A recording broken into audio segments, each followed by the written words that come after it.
Hello students, good morning. Today we have class for class 10th biology.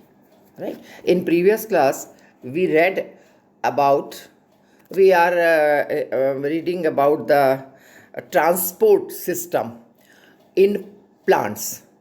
So we have learnt that transport system में दो parts होते हैं. The first part is the transport of water and the minerals which are in.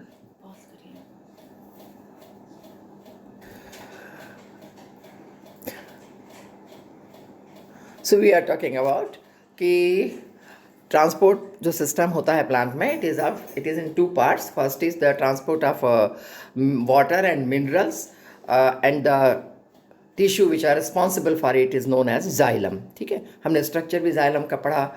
And the second part of that is the transport of food material. As we know कि कहाँ बनता है food, with the process in the process of photosynthesis, वह plant की leaves में बनता है. और definitely the food is most essential substance which each and every cell requires, क्योंकि जीवन के लिए, काम करने के लिए और ग्रोथ के लिए, इन सब के लिए फूड इज़ एसेंशियल. तो जो एसेंशियलिटी है इसको कंप्लीट करने के लिए there is the second system, and इसको हम आज देखेंगे. That is the what we say the transport of food and other materials. ठीक है, तो अब ये द प्रोसेस, जिस प्रोसेस के द्वारा प्लांट्स में जो फूड है वह लीफ में बनने के बाद ये सर्कुलेट होता है to all parts of the body of the plant, that means to all cells of the plant cells. इसको, इस process is known as translocation. What it is called? It is called as translocation. और जो ये food बनते हैं, food material जो बनता है, हम जानते हैं ये क्लोरोप्लास्ट की सेल में बनता है, लेकिन क्लोरोप्लास्ट की मीज़ोफिल सेल्स जो होती हैं, ध्यान दीजिए, मीज़ोफिल सेल्स जो होती हैं, ये सेल्स इसके लिए रिस्पॉन्सिबल होती हैं. That is the food is made inside the mesophyll cells of the chloroplast that is in the leaf. ठीक है, क्लियर. अब हम देखेंगे कि जैसे हमने देखा इन केस ऑफ वाटर सप्लाई में एक विशेष प्रकार का टिश्यू प्लांट में पाया जाता है, that is known as xylem. Same in the case for the translocation of food from one part of the body where it is prepare to the all other parts of the body, it is done by a specialized, definitely specialized tissue that is known as phloem. The spelling is quite peculiar, PHLOEM, phloem, right? तो phloem क्या है? जैसे xylem vessels आपने देखा, अब इसका structure पर आइए, phloem को समझेंगे. phloem का स्ट्रक्चर क्या है? तो phloem का स्ट्रक्चर जैसे हमने जाइलम वेसल्स में देखा था कि it is a long very long tube, और पूरे शरीर, मतलब प्लांट के पूरे शरीर भर में स्प्रेड होती है. In the same way phloem is also बहुत is a tube of course. ये बहुत सारी सेल को एक के बाद इन टू इन जॉइंट होती है, मतलब उसका पहला सिरा और दूसरा सिरा दूसरी सेल के सिरे से जुड़ता जाता है, और इस तरीके से एक पूरा फ्लो बनता है. और इनके बीच की जो सबसे बड़ी बात क्या है कि जैसे हमने जाइलम में देखा कि उनके जो पार्टीशन वॉल होती है बिटवीन द टू सेल्स वो नहीं होती, but in case of phloem the partition wall is present there, वह वहाँ पर होती है. और उस जो पार्टीशन वॉल होती है, एक सेल से दूसरे फ्लोएम की सेल के बीच की पार्टीशन वॉल जो होती है उसमें विशेष तौर पर छोटे छोटे छिद्र पाए जाते हैं. The small tiny pores are there, and these partition wall therefore is called as sieve tube. sieve tube समझते हैं आप? इसका हम फिगर आपको दिखाते हैं.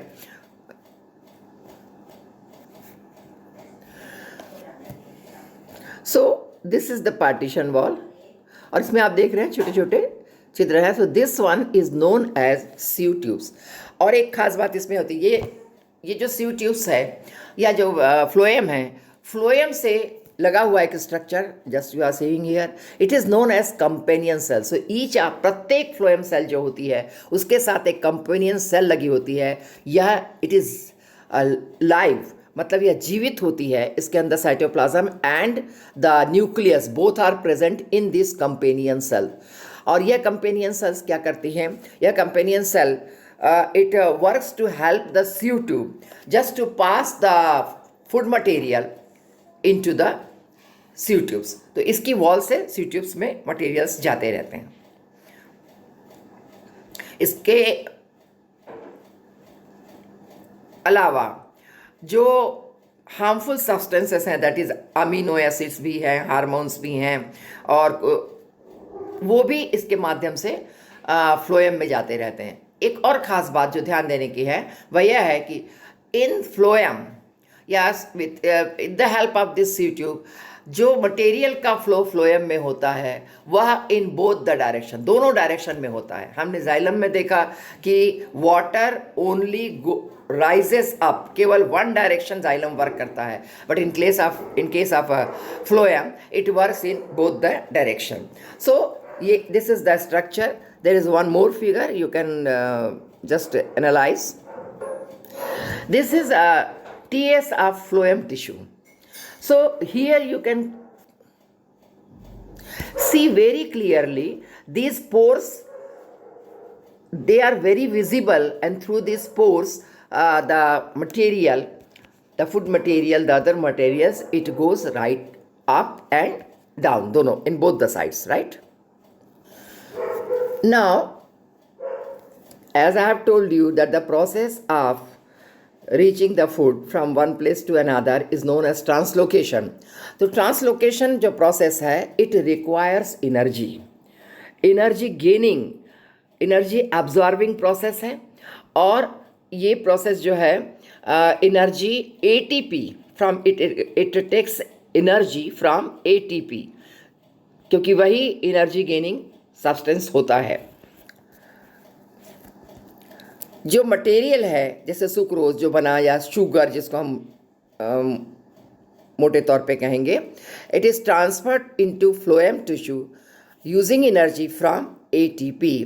और चूँकि इस ट्रांसफ़र के समय एनर्जी गेन होता है, therefore osmotic pressure of that particular cell is increased.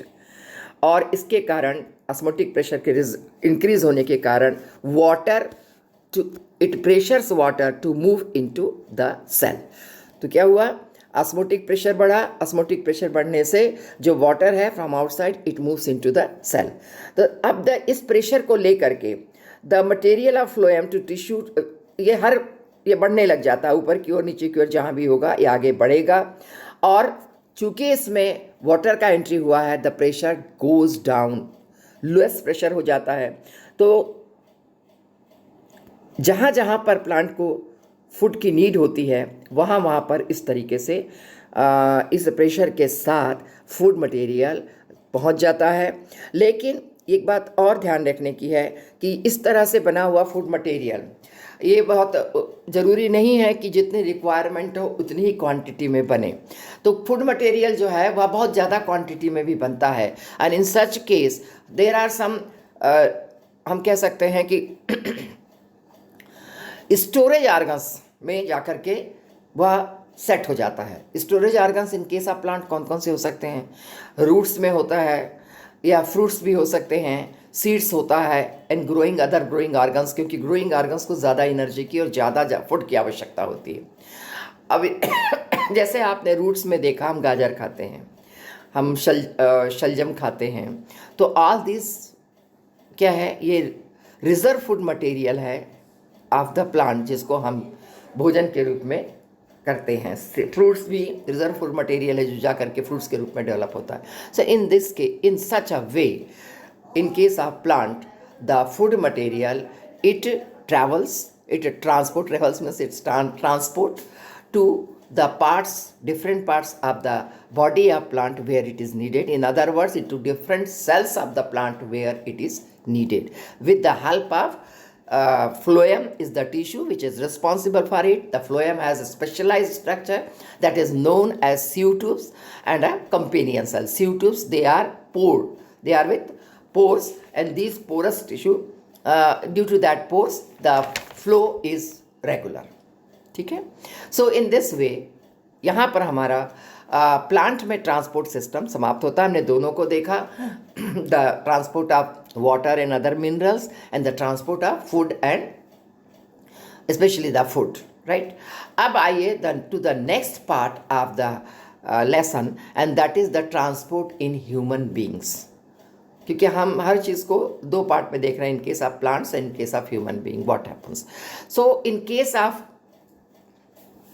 Human beings the transport system जो होता है ह्यूमन बींग्स का, it is a well developed transport system, हम इसको कह सकते हैं, और इसको कहते हैं circulatory system. The transport system of human being is known और कॉल्ड एज सर्कुलेटरी सिस्टम। ये दो भागों में, इसको हम दो तरह से समझ सकते हैं, या इट कंप्राइजेस टू पार्ट्स।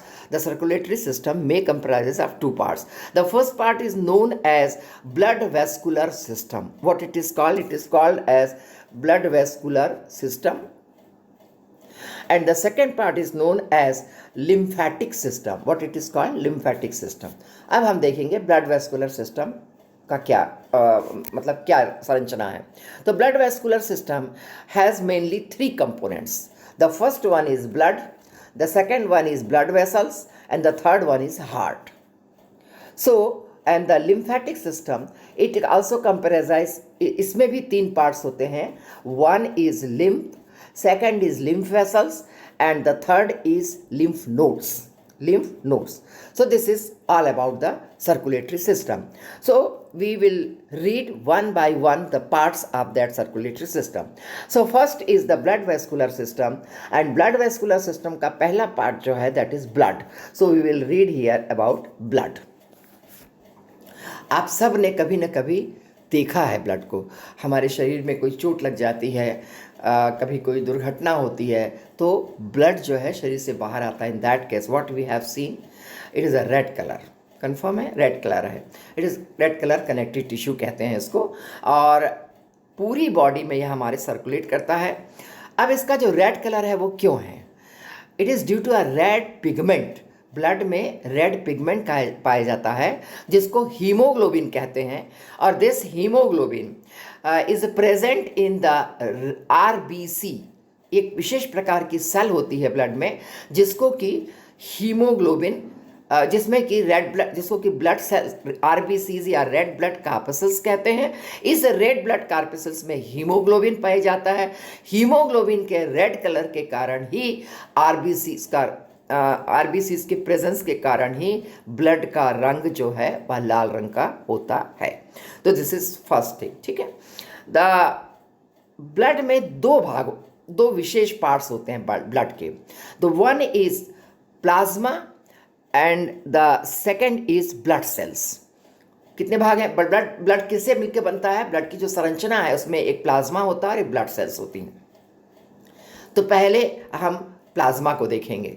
तो प्लाज्मा जो है वह ब्लड का मेन पार्ट है। इट इज़ कलरलेस, इसमें किसी प्रकार का कोई कलर नहीं होता है, और ये मेन पार्ट है। आप ब्लड का मेन पार्ट क्यों कहेंगे? क्योंकि जो ब्लड का संरचना है इसमें, या ब्लड जैसे बनता है, उसका 90% पार्ट जो होता है वह वास्तव में प्लाज्मा ही होता है, जिसके अंदर की जो सेल्स हैं, जो ब्लड सेल्स हमने कहा, हम देखेंगे आगे कौन कौन सी सेल्स हैं, ये सारी ब्लड सेल्स इसमें तैरती रहती हैं, इसके अंदर होती हैं। और पूरी ब्लड का 55% वॉल्यूम जो है वह प्लाज्मा से बनता है। प्लाज्मा देखिए, इसको थोड़ा समझिए। प्लाज्मा इटसेल्फ 90% वाटर है। प्लाज्मा इटसेल्फ 90% वाटर है, और पूरे ब्लड का 55% जो है वह क्या है? वह है प्लाज्मा, और अदर 55% जो है वह है blood cells. This is the main thing. और इसमें जैसे ये वाटर का बना हुआ है तो डेफिनेटली इसमें वाटर भी होगा, और उसके अंदर जितने डिजॉल्व सॉलिड्स होते हैं, सॉलिड्स में जितने डिजॉल्व सब्सटेंसेस हैं वो सब इसमें होते हैं। जो dissolve substance mainly in case of plasma they are present are proteins हैं, डाइजेस्टेड फूड है, कॉमन साल्ट है, वेस्ट प्रोडक्ट्स होते हैं जैसे कार्बन डाइऑक्साइड है, यूरिया है, हार्मोन्स भी होते हैं, और इन सब को लेकर के ब्लड का सर्कुलेशन होता रहता है। तो this is the main part of the blood, that is plasma, about plasma, ठीक है। Now the next that is the blood sales. तो ब्लड सेल्स जो होती हैं वह मेनली तीन प्रकार की होती हैं। One is RBCs, red blood cells, short में जिनको कहा जाता है आरबीसीज। ये जो RBCs, red blood cells, shortly known as RBCs, ये रेड कलर की है, हमने पहले ही आपको बताया था, इसका red colour due to the presence of haemoglobin. अब ये करती क्या है, actually this haemoglobin is the substance which is responsible for the transfer of oxygen. हमारे ब्लड में ऑक्सीजन पूरी जगह सर्कुलेट होती है। जैसे हम कहते हैं कि हम रेस्पिरेटरी सिस्टम में हमने देखा कि हम ऑक्सीजन को इनहेल करते हैं। इनहेल करने के बाद वह बॉडी के पूरे पार्ट्स तक, that is each and every cell तक पहुंचती है। कैसे पहुंचती है? With the help of this RBCs, जिसमें कि हीमोग्लोबिन पाया जाता है। ये हीमोग्लोबिन ऑक्सीजन को अटैच करता है अपने साथ में और फिर वहाँ से पूरे बॉडी पार्ट्स को पहुँचाता है। ठीक है। आरबीसीज जो है ये सर्कुलर, मोस्टली थोड़ा सा गोल शेप की होती हैं, लेकिन इनमें न्यूक्लियस नहीं पाया जाता है। Due to the lack of nucleus, चूँकि इसमें न्यूक्लियस है नहीं, तो क्या होता है, इस कारण इनका जो लाइफ सिस्टम है वह बहुत शॉर्ट पीरियड का होता है, बहुत शॉर्ट लाइफ वो जीती हैं। और ऐसा अनुमान लगाया जाता है कि in human blood about 3 millions RBCs प्रतिदिन हमारे शरीर मतलब ब्लड में मर जाती हैं, 3 मिलियंस। लेकिन इसके साथ ही एक बात और बहुत महत्वपूर्ण है कि मरती 3 मिलियंस है, लेकिन एटलीस्ट 4 मिलियंस या जस्ट अबाउट 4 मिलियंस आरबीसीज तुरंत उसी समय बनती भी हैं। और ये इनका बनना जो है, आरबीसीज का बनना जो है, वह बोन मैरो के माध्यम से होता है। चूँकि न्यूक्लियाई नहीं है इसलिए शॉर्ट लाइफ है, मरती हैं, लेकिन बोन मैरो के द्वारा उतनी ही है उससे ज़्यादा लगातार बनती चली जाती हैं। और इस तरह से हमारा जो प्रोसेस है ऑक्सीजन इनटेकिंग का, यह लगातार चलता रहता है।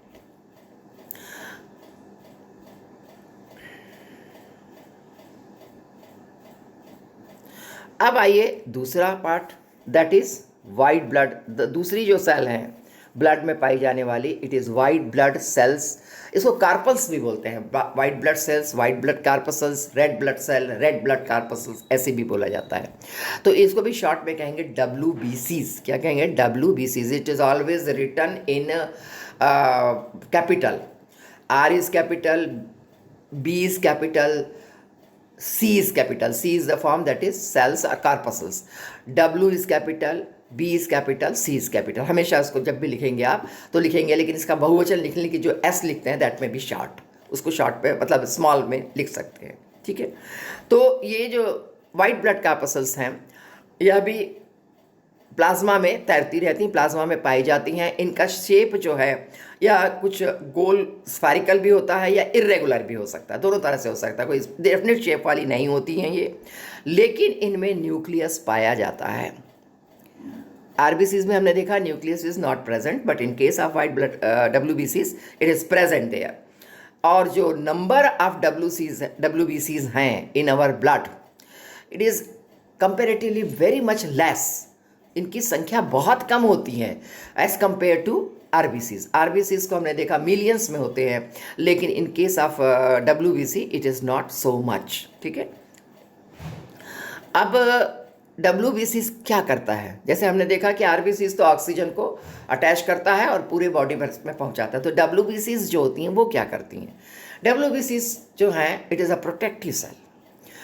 हम के स्वस्थ रहते हैं, हमारे पर बहुत सारे इम्यून सिस्टम, जिसको कहा जा रहा है अभी आपको, इम्यून सिस्टम को डेवलप करिए, तो हमारे चारों ओर के वातावरण में बहुत सारे ऐसे जर्म्स पाए जाते हैं that may be harmful to our body, और वो हमारे बॉडी पे अटैक करते हैं। हमारे किसी भी इससे मतलब शरीर के किसी भी भाग से जो खुले हुए हैं, और स्पेशली नोज़, जिससे हम इसको एयर को इनहेल करते हैं, कभी खाते समय, हाथों पे, हमारे शरीर पे, सब जगह पर ये जर्म्स पहुंचते हैं और पहुंच करके ये बॉडी के अंदर पहुंच जाते हैं। तो ये जो जर्म्स जिसको हमने इनवाइट नहीं किया, जो अनवांटेड है और दे कॉजेज डिजीज़, इन सब को नष्ट करने के लिए या इनको मारने के लिए WBCs हमारे ब्लड में पाई जाती हैं। And that's why it is called as soldier of the body. हम WBCs को सिपाही भी कहते हैं, हमारी बॉडी का सिपाही है, ऐसे भी कहा जाता है। और जब WBCs की संख्या, जो रिक्वायर्ड संख्या है, उससे कम हो जाती है तो समझ लीजिए कि हमारा इम्यून सिस्टम जो है वो गड़बड़ा जाता है। और क्योंकि जो हमारे वायरसेस हैं, इसको इस तरह समझिए, जो बैक्टीरिया वायरसेस हमारे पर अटैक करते हैं, बॉडी पर अटैक करते हैं, वो सबसे पहले कहाँ अटैक करते हैं? वो सबसे पहले WBCs पर अटैक करते हैं और उनकी संख्या, उनको खा जाते हैं, उनको मार डालते हैं और इसके कारण से उनकी संख्या कम हो जाती है। And due to the less number क्या होता है कि उनकी जो बैक्टीरिया है, जो वायरसेस हैं, उनकी संख्या बढ़ने लग जाती है and we become ill.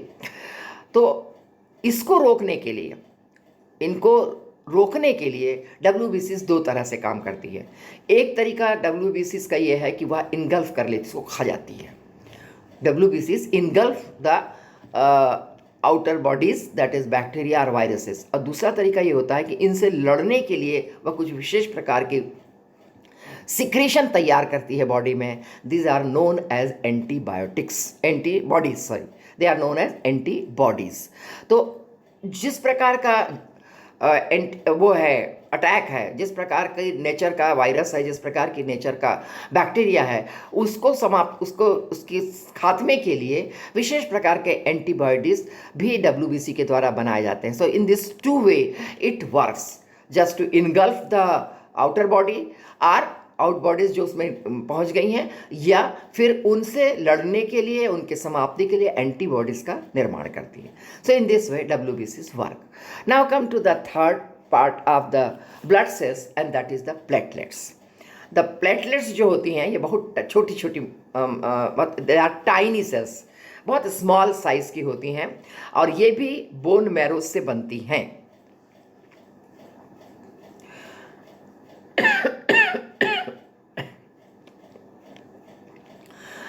These cells do not have any nucleus. So what we have seen, the red blood cells, they don't have, the platelets, they don't have, but the white blood cells, they have nuclei. So इसमें भी nuclei नहीं होता है। अब platelets जो हैं, it is very important part of our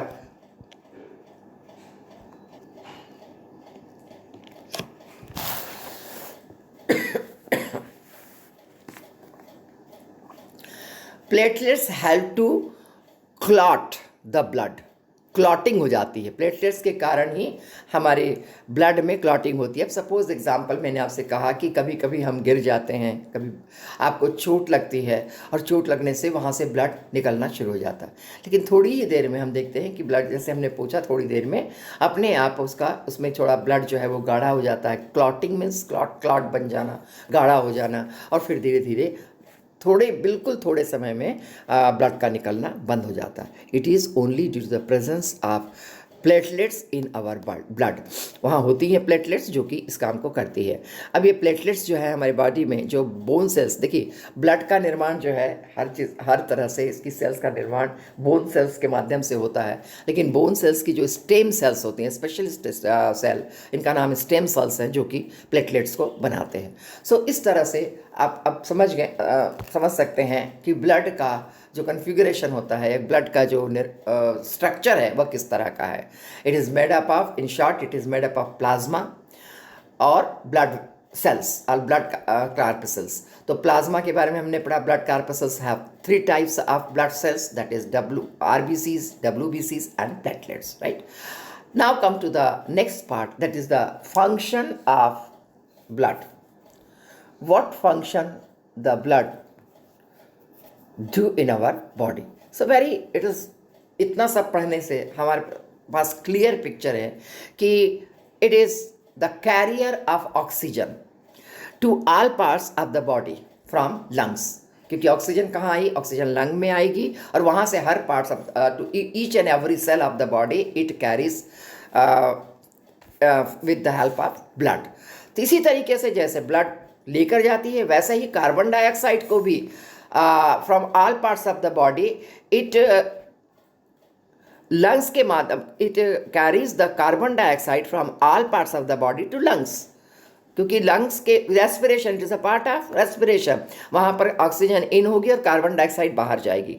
तो carbon dioxide हर part में बनती है, वहाँ से ब्लड के माध्यम से ही वह लंग्स में पहुँचती है।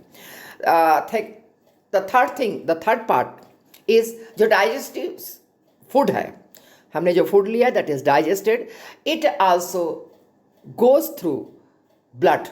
ब्लड का ही कार्य है कि वह हर काम को, इसमें यह क्या हो जाता है कि जो स्मॉल इंटेस्टाइन में डाइजेस्टेड फूड पहुंचता है वह in the form of solute, वह पूरे parts of the body, all the parts of the body को पहुंचाया जाता है।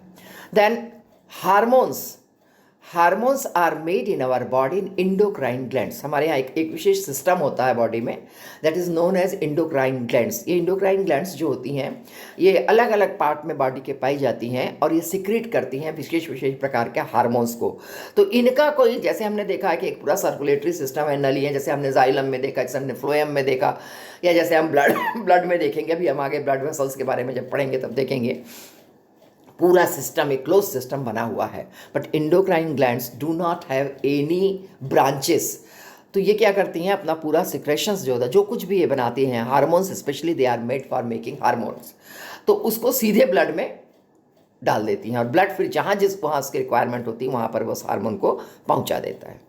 नेक्स्ट है जो वेस्ट प्रोडक्ट्स बनते हैं बॉडी में, स्पेशली यूरिया। तो यूरिया को भी सिक्रेट करता है ब्लड और उसको ले जा करके किडनी में पहुंचाता है, जहाँ से वह यूरिन के माध्यम से शरीर के बाहर होता है। यूरिया इज वेस्ट प्रोडक्ट है, इसलिए उसको शरीर के बाहर होना चाहिए।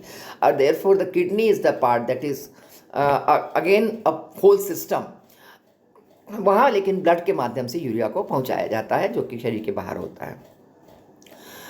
और हमने अभी देखा WBCs का work, so blood also protect the body from disease, क्योंकि उसके पास WBCs होती हैं। और the last one is blood regulates the body temperature. ये सबसे मेन फंक्शन है हमारे बॉडी का temperature, it is a fix temperature. अगर थोड़ा बहुत भी उसमें गड़बड़ी होगी, थोड़ी बहुत गड़बड़ी कैसे होगी, अभी आप इतने पर से समझ गए होंगे कि वो गड़बड़ी इसलिए होती है कि we are attacked, our body is attacked with some foreign germs जो कि शरीर के अंदर पहुंच गए और उनका प्रोसेस चलता रहेगा, जिसके कारण कि टेम्परेचर जो है वो बढ़ सकता है। हम मानते हैं फिर कि हमको बुखार हो गया, तो लेकिन इन नॉर्मली हमारे बॉडी का temperature is a fix temperature and it is maintain by blood. तो this is whole about our system. It is not of course whole, क्योंकि हम अभी पार्ट्स को पढ़ रहे हैं और भी हमने ह्यूमन सर्कुलेटरी सिस्टम के बारे में पढ़ना शुरू किया है, जिसका पहला पार्ट जो था ब्लड सर्कुलेटरी सिस्टम था। तो ब्लड सर्कुलेटरी सिस्टम का जो पहला पार्ट है that is about blood, we have completed today, right. So in next classes we will proceed to the next, that is blood vessels and like that. So I am going to stop it here, and at the same time I am giving you some of the questions. That questions you have to reply. So my first question is, name the two types of transport system in human beings. Two types of transport system that we explain first. Then where does blood absorb oxygen? Where does blood absorb oxygen? कहाँ पर absorb करता है blood oxygen को? You know it very well. Then what is the blood? What is blood and why it is red? इसमें आपको थोड़ा सा मैं यहाँ पर आपको पूरे वो भी दे रही हूँ, नोट्स दे रही हूँ. With the help of that and with the help of your pages from the textbook, you have to explain it. A very short explanation. There is no need to write down very much.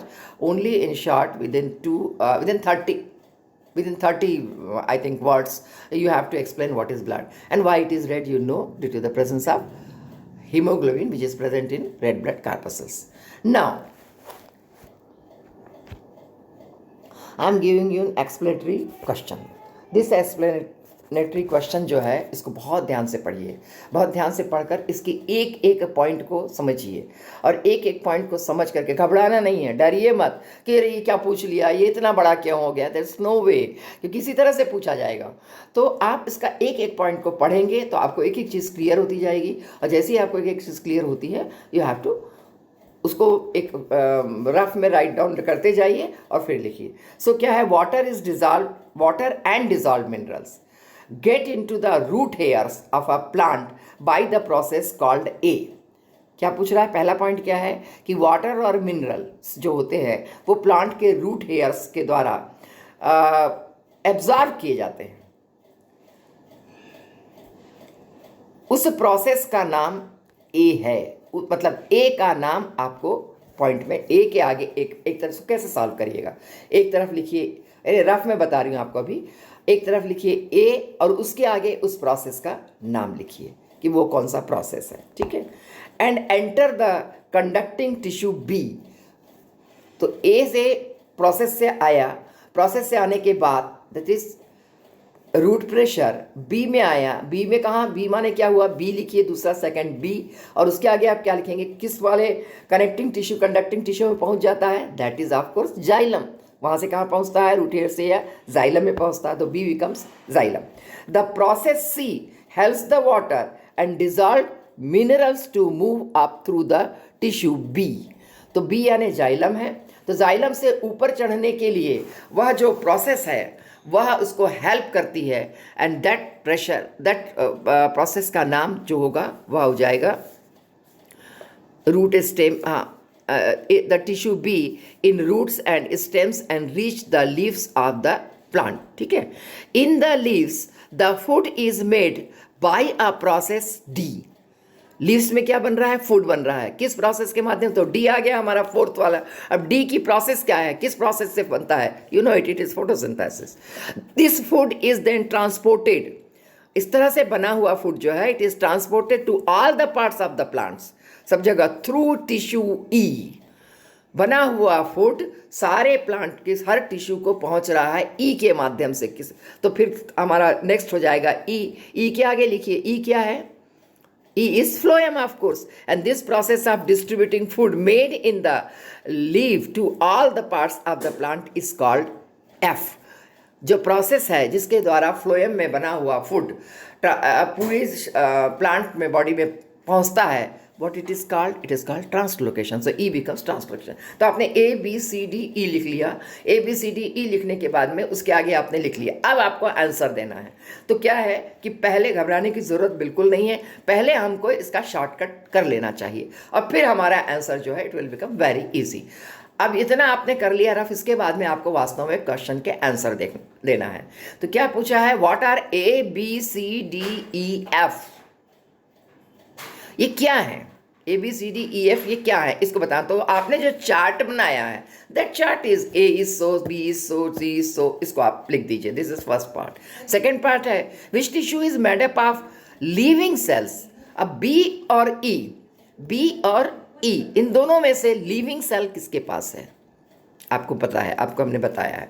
Which tissue B and E contains sieve tube, sieve tubes किसके अंदर है, B में है या E में है। And which tissue B or E contains tracheid, tracheid किस में है, बी में है या ई में है। तो tracheid is a part of xylem, sieve tube is a part of phloem, ठीक है ना। तो इसके आधार पर आपको सिर्फ क्वेश्चन इज वेरी सिंपल, बस थोड़ा सा डिटेल करके आपको पूछा गया है, सो इसमें घबराने की आवश्यकता नहीं है, and do it. Now the next question, as I have told you earlier, हमने आपको बताया कि आपके क्वेश्चंस का ढंग जो होगा वो असर्शन होगा, कुछ हम दावा करेंगे, कुछ बात को हम सिद्ध करेंगे, जो सिद्ध है ऐसी बात को कहेंगे और उसके रीज़न बताएंगे। और आपको जैसा कि आपने देखा है कि दो तरीके से, मतलब इसके चार तरीके से आंसर हो सकते हैं, वेदर असर्शन और reason both are true, whether assertion और reason both are false, if assertion is right then reason is wrong, if assertion is wrong then reason is right। जो भी पोर्शन है उसमें हमको देना है। what is said first is assertion हमारा क्या है, hemoglobin is the respiratory pigment in human beings। hemoglobin मनुष्यों के बीच में, ह्यूमन बींग्स के बीच में एक रेस्पिरेटरी पिगमेंट है। तो अब ये हो गया हमारा assertion। तो अब आपको क्या करना, वेदर इट इज राइट और wrong, definitely it is right. और इसका रीजन क्या दिया है, it transports oxygen in the human, क्योंकि यह पूरे बॉडी में, ह्यूमन बॉडी में ऑक्सीजन को ट्रांसपोर्ट करता है, दिस इज ऑल्सो ट्रू। लेकिन अब सिर्फ ट्रू नहीं लिखना है, ट्रू लिखने से नहीं होगा, हमको लिखना पड़ेगा। हमको थोड़ा सा हीमोग्लोबिन के बारे में पढ़ाता होगा। Haemoglobin is a red pigment, इसको लिखेंगे कैसे? The haemoglobin is a red pigment which is present in red blood corpuscles of the cell, and this pigment, it absorbs, the hemoglobin absorbs oxygen from the lungs and it circulates the oxygen to almost all the cells of the human body. ठीक है, तो therefore it is clear that the assertion is also true and the reason given for it is also true. ये तरीका होता है इसको लिखने का। तो so do it, and when you complete it, you please, I want now to see your copies, what you have done. So I think you will be asked to show it me on Sunday. ठीक है, time वगैरह आपको madam बता देंगी। So on that day I want to just examine your copies. आप सही कर रहे हैं, आप गलत कर रहे हैं, आपको कोई प्रॉब्लम्स है, you can talk me. Okay, so bye, good bye, have a good day, thank you.